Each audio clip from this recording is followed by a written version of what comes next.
40 वर्षामध्ये विश्रांती न घेणारा एकही दिवस मी आमदार होतो तर 40 वर्ष एक असं म्हणू शकत नाही कोणी कधी एक दिवस काही नाही केलं. फार एखाद्या दिवशी परदेशात गेलो तरी सकाळपासून काम पहिलं फोनवर पाहायचं काय चाललं आणि म्हणून हे सगळं उभं राहिलं. या सगळ्या याच्यामध्ये 40 वर्षात काय केलं, 40 वर्षात काय केलं आणि हे सगळं उभं राहिलं. हा तालुका फुलला, कौतुकाचं कौतुक केलं जातं संपूर्ण देशामध्ये आणि पराभव झाल्यावर सुद्धा देशात चर्चा चालली. अजून दिल्लीवाले फोन करतायत कसं काय झालं, दिल्लीतून काल फोन होते मला की नाही काही चुकतंय तुम्ही तपासा. राज ठाकरे सारखं नेता आपलं नाव घेऊन एवढ्या लाखोच्या संविधान चॅनल चालू असताना काय म्हटलं, हे कसं झालं म्हटलं का नाही, ऐकलं का तुम्ही, हे कसं झालं तुम्हालाच माहिती.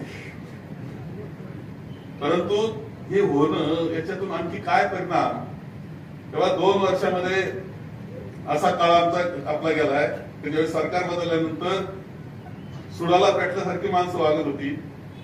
किती तरी आपण अँटिसिपेटरी बेल तुरुंगात जायची पाळी येऊ नये म्हणून बेल घेणं हे किती केलं त्यावेळेस ते आहेत. आता सुद्धा तेच चाललंय, आज चाललेले ते आज सुद्धा खोट्या मोठ्या केसेस केल्या जात आहेत.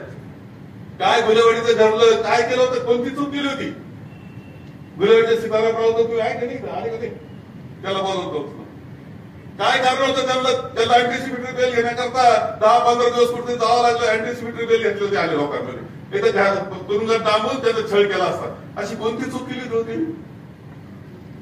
आपण दाखवून दिलं ते गाडीचं, समजा गाडीचं दाखवलं नसतं. त्याच्यात काय झालं की आम्हाला कळालं, एक जण म्हटलं अहो ही गाडी फुटेल गाडी तर आमच्या जवळ 4-5 दिवसापूर्वी येऊन लावली होती.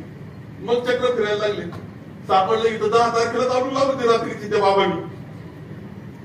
गाडी फुटलेली, नंतर गाडी फुटली सुरुवात काय धक्काबुक्की नाही, काय बाबाला पण त्यांच्या सन्मानाला धक्का लावला, बाबा महाराज म्हणा अशी स्थिती नाही.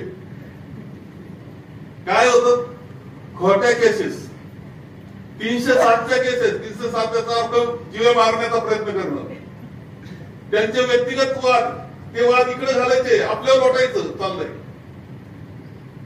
परवा एक गोष्ट झाली.